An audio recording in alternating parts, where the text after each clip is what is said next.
Hey guys, இன்னைக்கு நாம ஜூலியாண்டினா சீரீஸ்ல 11வது கடைசி பாகத்தை பார்க்க போறோம். நான் ஏற்கனவே சொன்ன மாதிரி இந்த கதையை நான் வேலண்டினா சொல்ற மாதிரி தான் சொல்லிட்டு இருக்கேன். இப்ப வாங்க வீடியோக்குள்ள போகலாம். எதிர்பாராத நல்ல விஷயங்கள் நடக்கும்போது அது நம்மளோட வாழ்க்கையை வாழ்றதுக்கான ஒரு புதுவித நம்பிக்கையை கொடுக்கும். அந்த மாதிரி என்னோட வாழ்க்கையிலையும் ஒரு அதிசயம் நடந்தது. லூச்சோவோட மரணம் என்ன குற்ற உணர்ச்சியின் பிடியிலேயே தள்ளிடுச்சு அப்படின்னு சொல்லணும். என்னால அப்ப வேற எதையுமே யோசிக்க முடியாத சூழ்நிலையில இருந்து என்ன நானே திட்டி தீர்த்துட்டு இருந்தேன். அப்படிதான் ஒரு நாள் நானும் செர்ஜோவும் பேசிட்டு இருந்தோம். அப்ப வழக்கம் போல நான் லூச்சோவை நினைச்சு புலம்ப ஆரம்பிச்சேன். அப்ப செர்ஜோ, ஆவிங்களோட பேசுறவங்கள மீட் பண்ணி பேசுவோமா அப்படின்னு கேட்டேன். அது ஆரம்பத்துல எனக்கு ஃபன்னா தெரிஞ்சாலும் ஒருவேளை அப்படியாவது லூச்சோவோட பேச முடிஞ்சா நல்லா இருக்குமே அப்படின்னு தோணுச்சு. சோ நான் ஓகேன்னு சொன்னேன். அப்புறம் ஆன்லைன்ல அந்த மாதிரியான ஒருத்தவங்களை தேடி கண்டுபிடிச்சு அவங்கள மீட் பண்ணோம். உண்மையை சொல்லணும்னா அன்னைக்கு எங்க 2 பேருக்குமே கொஞ்சம் பயமா தான் இருந்தது. அந்த லேடி கண்ணை மூடிக்கிட்டு எதையோ முணுமுணுத்துட்டு இருந்தாங்க. அப்புறம் சொன்னாங்க, வேலண்டினா, நீ என்ன நினைச்சு ரொம்பவே வருத்தப்பட்டுட்டு இருக்கன்னு எனக்கு தெரியும். இதுக்காக உன்னையே பிளேம் பண்ணிக்காத வேலண்டினா. என்ன நடந்ததோ அதுல உன்னோட தப்பு எதுவுமே கிடையாது. அங்க போகணுங்கிறது என்னோட முடிவு. அதை நான் என் மனசார பண்ணேன். சோ ப்ளீஸ் என்ன நினைச்சு கவலைப்படாத, நான் நல்லா இருக்கேன் அப்படின்னு சொன்னாங்க. அதெல்லாம் லூச்சா தான் சொன்னானா என்னமோ, பட் அந்த வார்த்தைகள் எல்லாமே என் மனசுக்கு ரொம்பவே ஆறுதலா இருந்தது. நான் உடனே என் அப்பா கிட்ட பேச முடியுமா அப்படின்னு கேட்டு என் அப்பா பேரை சொன்னேன். என் அப்பா பேரை சொன்னதும் ஏதோ பேய பாக்குற மாதிரி என்ன பார்த்தாங்க. அப்புறம் கண்ணை மூடிட்டு எதையோ கேட்டுட்டு, என்னால உன் அப்பா கிட்ட பேச முடியல, பட் உன்னோட மூதாதையரோட ஆன்மா கூட பேச முடிஞ்சது. அவங்க உனக்கு என்ன சொல்ல வராங்கன்னா, உன் அப்பாவோட ஆன்மா இப்பவும் உயிரோட வாழ்ந்துட்டு இருக்கு. ரொம்ப சீக்கிரமே அதை பத்தி நீயும் தெரிஞ்சுப்ப அப்படின்னு சொன்னாங்க. அவங்க அப்படி சொன்னதும் எனக்கு ஆர்வம் இன்னும் அதிகமாச்சு. அவங்க கிட்ட இன்னும் கொஞ்சம் சொல்லுங்களேன் என் அப்பாவை பத்தி அப்படின்னு நான் கேட்க ஆரம்பிச்சேன். பட் அவங்க, இவ்வளவுதான் எனக்கு தரப்பட்ட செய்தி, உனக்கே எல்லாம் தெரிய வரும் அப்படின்னு சொல்லி எங்களை அனுப்புனாங்க. அந்த லேடி சொன்ன மாதிரியே நடந்தது. கொஞ்ச நாள்ல என் அண்ணா ஃபேமிலி மீட்டிங்னு என்னையும் என் அக்காவையும் வர சொல்லியிருந்தோம். நாங்களும் போயிருந்தோம். அப்ப அங்க ஜேக்கப் வந்தார். என் அக்கா உடனே, ஃபேமிலி மீட்டிங்ல டிரைவருக்கு என்ன வேலை அப்படின்னு சொல்லி கேட்டேன். அப்ப என் அண்ணா, அவர் டிரைவர் இல்ல, அவரு நம்ம அப்பா அப்படின்னு சொன்னான். எஸ், எனக்கும் அது ஷாக்கிங்கா தான் இருந்தது. பட் இவ்வளவு விஷயங்கள் என் கண் முன்னே நான் பார்த்துட்டு இருக்கும்போது என்னால் அதை நம்பாம இருக்க முடியல. பல நேரங்கள்ல எனக்கும் ஜேக்கப்புக்கும் ஏதோ ஒரு கனெக்ஷன் இருக்கிற மாதிரி நான் ஃபீல் பண்ணிட்டு இருந்திருக்கேன். ஜேக்கப்புக்கும் என் அப்பாவுக்கும் குணதிசைகள் ஒத்து போறதையும் நான் பல நேரங்கள்ல கவனிச்சிருக்கேன். சோ என் அப்பா திரும்ப வந்ததை நான் நம்பினேன். என் கூட சேர்ந்து என் அண்ணாவும் அதை நம்பணும். அந்த புக்கோட ரைட்டர் என் அப்பாவோட ஃப்ரெண்டு. அவர் இதை பத்தி என் அண்ணனுக்கு எக்ஸ்பிளைன் பண்ணியிருந்தார். பட் எல்லாருக்காகவும் என் அப்பா தன்னை நிரூபிக்க வேண்டிய கட்டாயத்துல இருந்தார். சோ தன்னை நிரூபிக்க ஒரு தந்தைக்கும் குழந்தைகளுக்கும் இடையே நடந்த சில தருணங்களை எங்களுக்கு ஞாபகப்படுத்தி தன்னை நிரூபிக்கவும் செஞ்சார். அந்த நாளை நான் என் வாழ்க்கையில மறக்கவே மாட்டேன். எவ்வளவு ஒரு அழகான நாள். என் அப்பா திரும்ப கிடைச்சிட்டாங்க. பட் இதை கொஞ்சம் யோசிச்சு பாருங்களேன். ஜூலியானா அப்பாவோட உடம்புல என்னோட அப்பா வாழ்ந்துட்டு இருக்காரு. அதாவது நானும் ஜூலியானாவை மீட் பண்றதுக்கு முன்னாடியே இப்படி ஒரு அதிசயம் எங்க வாழ்க்கையில நடந்திருந்திருக்கு. இது ஒரு சாதாரணமான கோயின்சிடன்ஸ் எல்லாம் பார்க்க முடியாது. நானும் ஜூலியானாவும் ஒருத்தருக்காக ஒருத்தர் படைக்கப்பட்டவங்க. எங்களுக்குள்ள உள்ள கனெக்ஷனுக்கு அதை தான் நான் காரணமா பாக்குறேன்.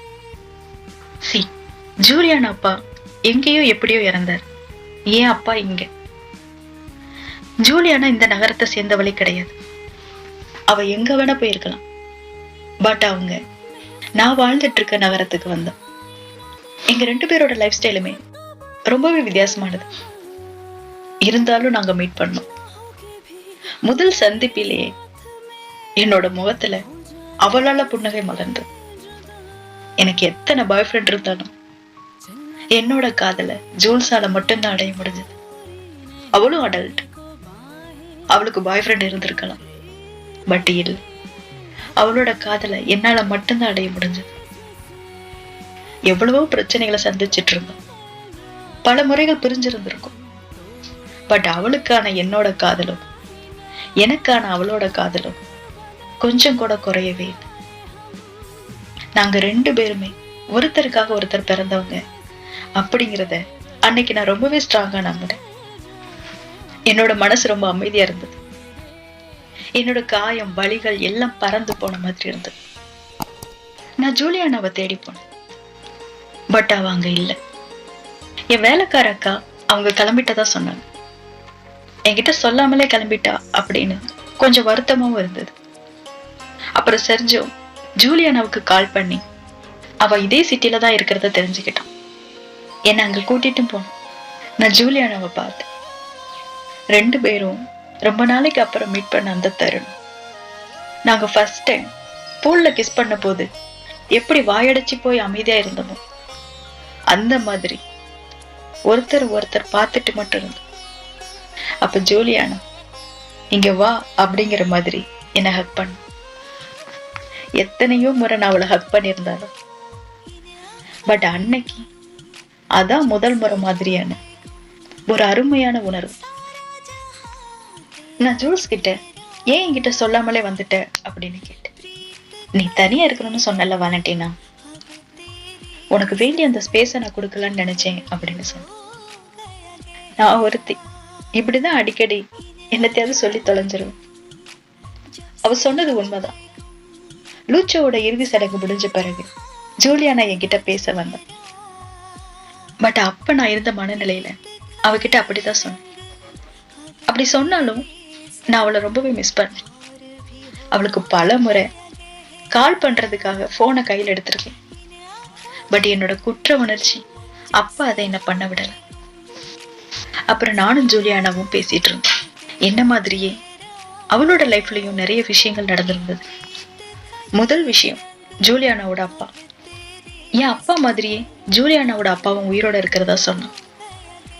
எஸ், அவரே தான். இவ்வளவு நாளா ப்ரொஃபசர் நம்ம சொல்லிட்டு இருந்தவர் தான் ஜூலியானாவோட அப்பா. அந்த ப்ரொஃபஸரை பார்க்கும்போது எனக்கு எப்படி ஜேக்கப்பை பார்க்கும்போது ஒரு ஃபீல் இருந்ததோ அந்த மாதிரி ப்ரொஃபஸரை பார்க்கும்போதும் ஜூலியானா அம்மாவும் ஏதோ ஃபீல் பண்ணியிருக்காங்க.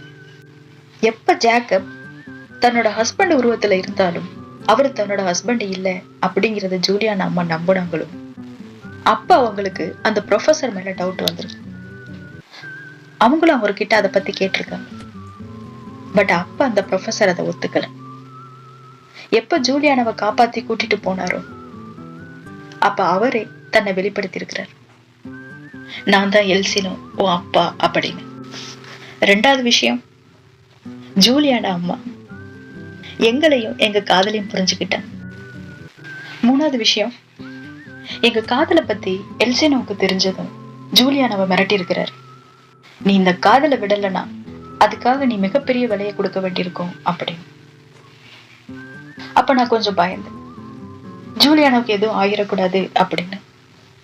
பட் ஜூலியானா நம்ம காதலுக்காக இந்த கடைசி ரிஸ்கையும் எடுப்போம், நாம இந்த காதலை இந்த உலகத்துக்கு முன்னாடி வெளிப்படுத்துவோம் அப்படின்னு சொன்னான். பட் அதுக்கு நான் ஜூல்ஸ், நான் உன்னை காதலிக்கிறேன் என் உயிருக்கு மேல. பட் என்னால மறுபடியும் ஒரு ரிஸ்க் எடுக்க முடியாது. என்னால உன்னை நிச்சயமா இழக்கவும் முடியாது. சில காலங்கள் மாறும்போது உன் அப்பா கூட மாற வாய்ப்பு இருக்கு. அதுவரை நம்ம காதலை பத்தி யாருக்கிட்டையும் சொல்ல வேண்டாம் அப்படின்னு சொல்லிட்டு இருந்தேன். பட் அப்புறம் தான் நான் யோசிச்சேன், எவ்வளவு நாள் எத்தனை பேருக்கு பயந்து எங்க காதலை மறைச்சு எங்க காதலை பிரிஞ்சு சில நேரங்கள்ல ஒரு பேசு பொருளா எங்க காதலை வச்சிருக்க முடியும். சோ நான் டிவி ஸ்டேஷனுக்கு போனேன். அங்க அந்த அங்கர் டாப் பிசினஸ் குரூப்போட செல்ல பொண்ணு அப்படின்னு சொல்லி இன்ட்ரோ கொடுத்தாங்க. நானும் பேச ஆரம்பிச்சேன்.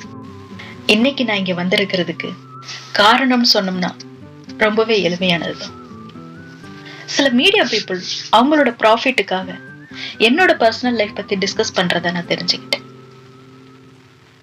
சோ நான் இதையே ஒரு வாய்ப்பா எடுத்துக்கிட்டு நானே எல்லாத்தையும் எல்லாருக்கும் தெளிவுபடுத்தலாம் அப்படின்னு நினைக்கிறேன். வெல், உங்க எல்லாருக்குமே தெரியும், என்னோட அப்பா ரீசெண்டா தான் இறந்தார்.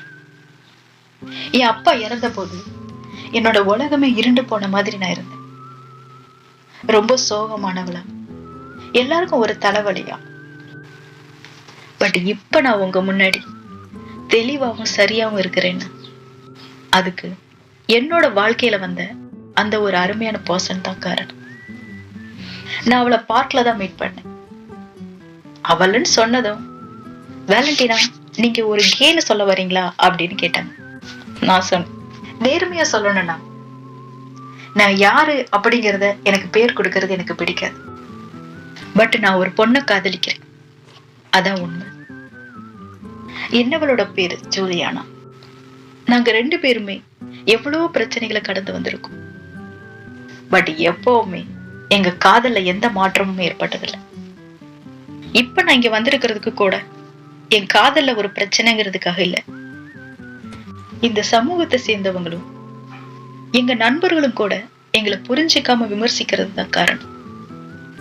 நீங்க சொல்லலாம், நம்ம 21st செஞ்சுரியில இருக்கோம், எல்லாரும் ஓப்பன் மைண்டடா இருக்காங்க அப்படின்னு. பட் கிடையாது. நாங்க அதை கடந்து வந்திருக்கோம். சோகமான துரதிர்ஷ்டம் என்னன்னு தெரியுமா? இந்த மாதிரியான விமர்சனங்கள், கேலி பேச்சுக்கள் எங்களை எவ்வளவு காயப்படுத்துறதே சிலருக்கு தெரியறது இல்ல. தெரிஞ்சோ தெரியாமலோ அவங்களோட அந்த விமர்சனங்கள் எங்களை ரொம்பவே காயப்படுத்திட்டு இருக்கு. எனிவே, இப்ப நான் இத பத்தி பேச வரல. நான் ஷோக்கு வர்றதுக்கு சரியான ஒரே காரணம் எல்லாருக்கும், குறிப்பா ஜூலியானாவுக்கு. ஜூலியானா, நீயும் இதை பார்த்துட்டு இருப்பேன்னு நம்புறேன். நான் உன்னை காதலிக்கிறேன் ஜூலியானா. மத்தவங்க என்ன நினைப்பாங்க, என்ன சொல்லுவாங்கன்னு எனக்கு எந்த கவலையும் கிடையாது. எதுக்காகவும் உன்னை விட்டு கொடுக்கவே மாட்டேன் ஜூல்ஸ் அப்படின்னு சொன்னேன். கடைசியா நாங்க ஒண்ணு சேர்ந்தோம். அந்த முறை அது நிரந்தரமாவும் இருந்தது. ஏன்னா ஜூல்ஸ் அப்பா கூட திருந்தினார். நீ விரும்புறவங்களை நீ காதலிக்கிறதுக்கு உனக்கு உரிமை இருக்கு அப்படின்னு சொல்லி அவரோட மகளை அவர் புரிஞ்சுக்கிட்டார். சோ எங்களோட அந்த பேட்ச் நிரந்தரமா இருந்தது. இதோட ஜூலியாண்டினா சீரீஸ் முடியுது. இந்த ஸ்டோரி பத்தி உங்ககிட்ட நான் ஒண்ணு சொல்லல. ஜூலியாண்டினாங்கிறது ஒரு தனி சீரீஸ் கிடையாது. 2018 ரிலீஸ் ஆன லவ் டு டெத் அப்படிங்கிற ஒரு சீரீஸோட ஒரு பகுதி தான் இந்த ஜூலியாண்டினா. லவ் டு டெத் சீரீஸ்ல மொத்தம் 87 எபிசோடு இருக்கு. அந்த சீரீஸ்ல ரொம்பவே பாப்புலரான கேரக்டரான ஜூலியானா, வேலண்டினா, இந்த 2 கேரக்டர் மட்டுமே வச்சு எடிட் பண்ணி 2019 மறுபடியும் ரிலீஸ் ஆனதுதான் இந்த ஜூலியாண்டினா. சோ நான் அதையும் எடிட் பண்ணி உங்களுக்காக ஷார்ட்டா சொல்லியிருக்கேன். உங்க எல்லாருக்கும் பிடிச்சிருக்கும்னு நம்புறேன். And thank you all guys. மீண்டும் ஒரு நல்ல பயணத்தில் சந்திக்கலாம். இது ஜோதாவின் திரை தேடிய பயணம். தேங்க்யூ.